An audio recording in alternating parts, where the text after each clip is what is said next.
அவர் மீது இருக்கும் கோபத்தில் நான் முகமது நபி அவர்களை தவறாக கமெண்ட் பண்ணிவிட்டேன். நான் செய்தது மிகப்பெரிய பாவம். என்னுடைய சிரம் தாழ்ந்து நான் மன்னிப்பை கேட்டுக்கொள்கிறேன். என்னை தயவு செய்து மன்னியுங்கள்.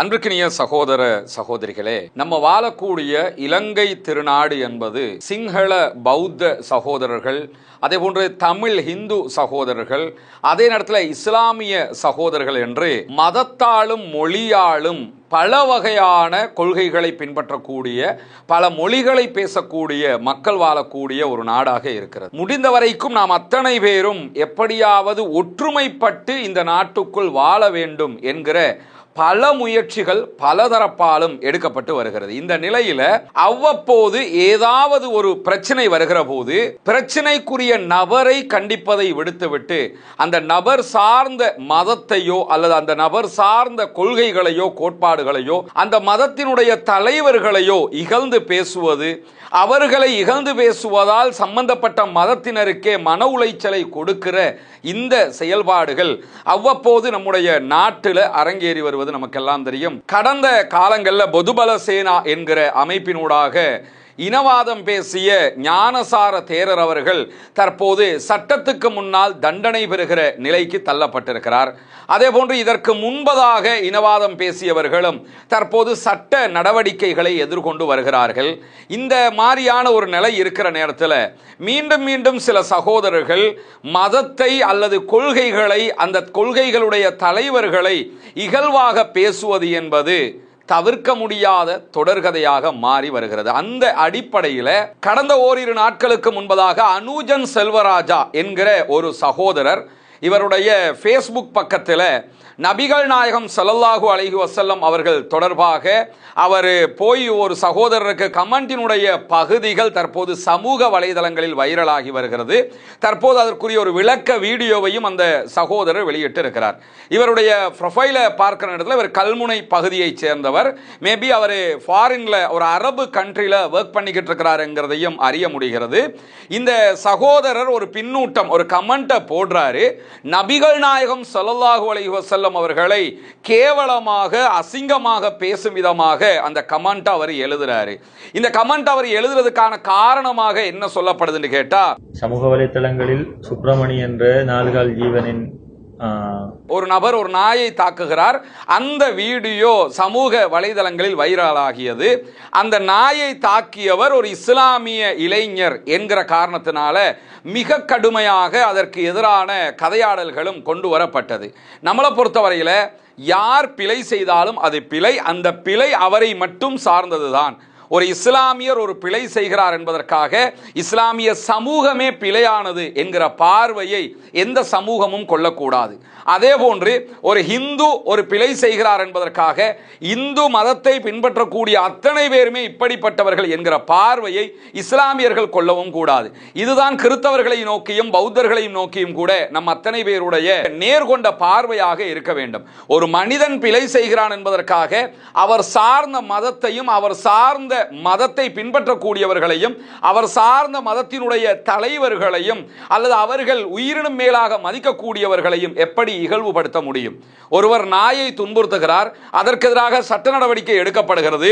அதை இந்த சமூகத்தில் யாருமே அங்கீகரிக்கவும் இல்லை. அப்படி இருக்கிற போதுதான் இந்த அனுஜன் செல்வராஜாங்கிறவர் என்ன பண்றாருன்னா, நபிகள் நாயகம் ஸல்லல்லாஹு அலைஹி வஸல்லம் அவர்களை இந்த நாயினுடைய விவகாரத்தோடு இணைத்து மிக கேவலமாக கடுமையான ஒரு கமெண்டை பதிவிடுகிறார். அந்த கமெண்ட் தான் தற்போது எல்லா சமூக வலைதளங்களிலும் வைரலாக பகிரப்படுகிறது.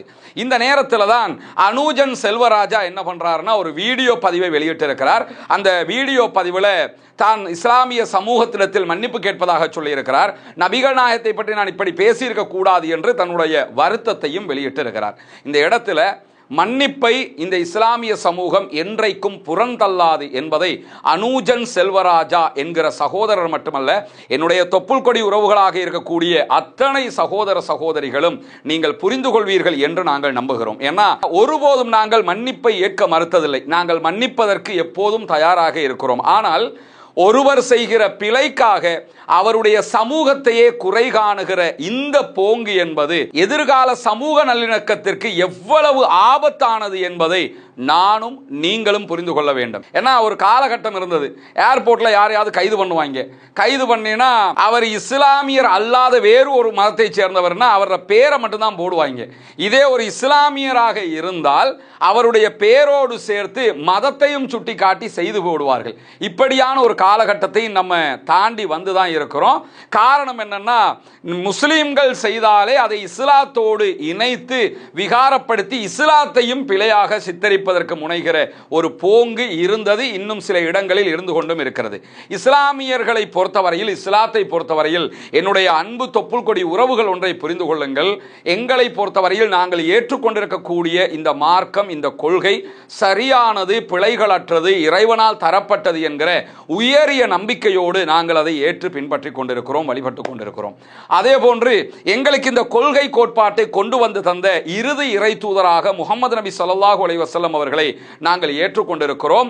இறைவன் முஹம்மது நபி ஸல்லல்லாஹு அலைஹி வஸல்லம் அவர்களை தூதராக அனுப்பினான். அவர் இந்த செய்திகளை எங்களுக்கு கொண்டு வந்து தந்திருக்கிறார். இந்த முஹம்மது நபி ஸல்லல்லாஹு அலைஹி வஸல்லம் அவர்களை எங்களுடைய பெற்றோரை விட, எங்களுடைய பிள்ளைகளை விட, எங்களுடைய உற்றார் உறவுகளை விட, எங்களுடைய மனைவி மக்களை விட, அத்தனை பேரையும் விட உயிருக்கு நிகராக நாங்கள் மதிக்கிறோம், அவரை கண்ணியப்படுத்துகிறோம், அவரை விரும்புகிறோம், அவரை நேசிக்கிறோம் என்பதை எந்த ஒரு சந்தர்ப்பத்திலும் நீங்கள் புரிந்து கொள்ளுங்கள். எனவே எங்களை துன்புறுத்துவதாக இருந்தால், எங்களை திட்டுவதாக இருந்தால், எங்களை மாத்திரம் யாரும் திட்டலாம், துன்புறுத்தலாம். ஆனால் நாங்கள் செய்கிற பிழைக்காக நபிகள் நாயகம் ஸல்லல்லாஹு அலைஹி வஸல்லம் அவர்களை கண்ணிய குறைவாக திட்டுவது, இகழ்வது என்பது ஒருபோதும் எங்கள் மனங்களால் ஏற்றுக்கொள்ள மறுக்கிற ஒரு பேருண்மையாக இருக்கிறது சகோதரிகளே. அந்த அடிப்படையில் தான் அனூஜன் செல்வராஜா நபிகள் நாயகம் ஸல்லல்லாஹு அலைஹி வஸல்லம் அவர்களை இகழ்வாக பேசியதை எங்களால் தாங்கிக் கொள்ள முடியாத ஒரு நிலைக்கு நாங்கள் தள்ளப்பட்டிருந்தோம்.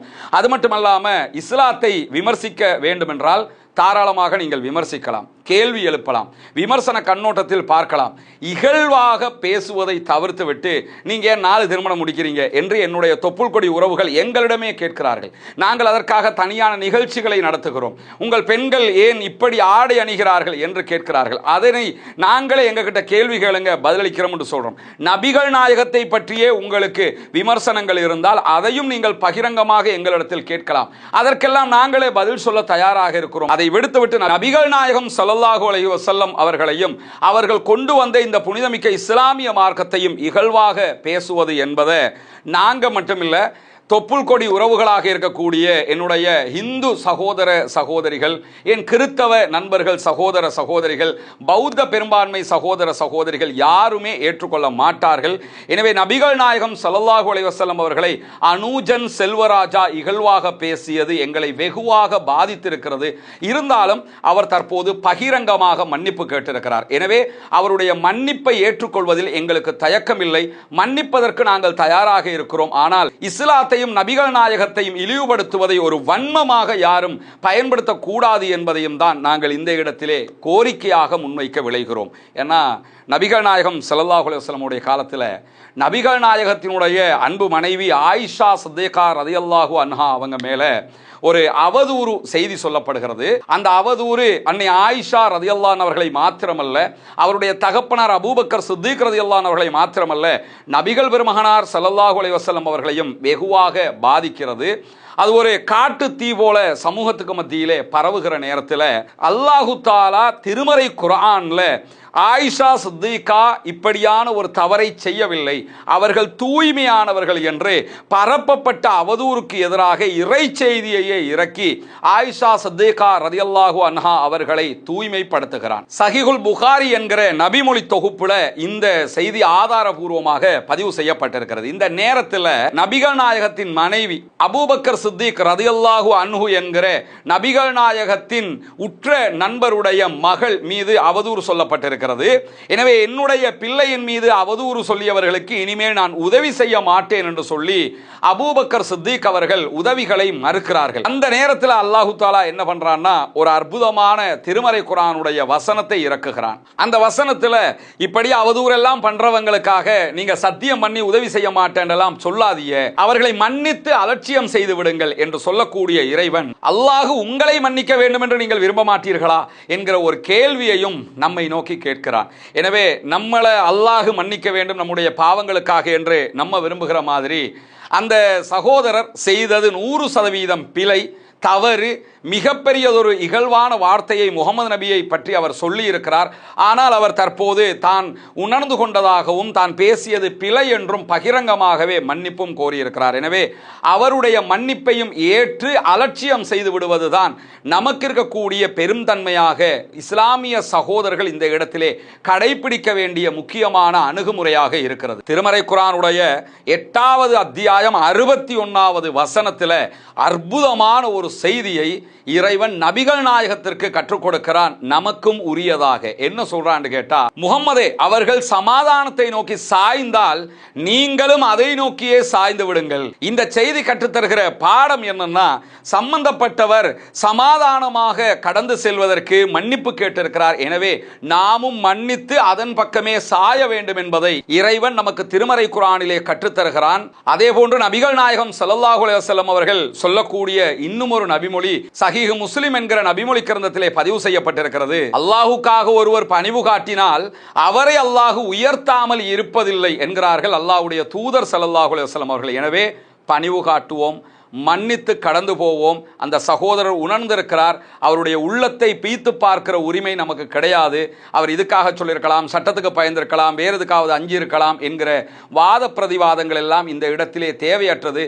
தற்போது அவர் உணர்ந்து பகிரங்கமாக மன்னிப்பு கேட்டிருக்கிறார் என்றால் அதை ஏற்றுக்கொண்டு கடந்து சென்று இஸ்லாத்தின் கண்ணியத்தையும் மார்க்கத்தின் புனிதத்தையும் நபிகள் நாயகத்துடைய வழிமுறையையும் காட்டுவதுதான் நமக்கு இருக்கக்கூடிய கடமையாக இருக்கிறது. சகோதரர்களே, மன்னிப்போம், மறப்போம். தொப்புள் கொடி உறவுகளுக்கு இஸ்லாத்தின் தூய செய்திகளை, அன்பான செய்திகளை அழகாக எடுத்துரைப்போம்.